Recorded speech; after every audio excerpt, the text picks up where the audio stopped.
হয় আমার, কিছু আবাল মার্কা বাঙালি আছে যারা কোনো দলের পদ পদবি নাই, কোনো দল ক্ষমতা আসলে তাদের 5 টাকা লাভ হয় না, কোনো ফায়দা নাই। শুধু কি এই একটু মানে আবেগ, অমুক দলের সাপোর্ট করে। এই সাপোর্ট করতে যাইয়া এই বাংলাদেশের যে স্বাধীনতার প্রতীক নৌকা আর যে স্বাধীনতার পক্ষের শক্তি, যে বাংলাদেশের পক্ষের মানুষ যারা, এই দেশটাকে যারা 15 বছর ধরে এত সুন্দর করে সাজাইছে,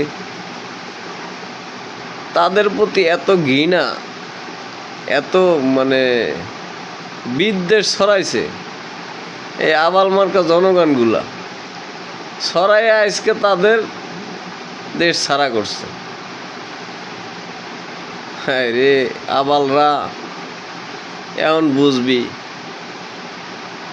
এই দেশের কি পরিণতি হয় আর তোদের কি অবস্থা হয়, এখন বুঝবি। উপায় থাকবো না তোদের, তারা পাগল হয়ে যাবি।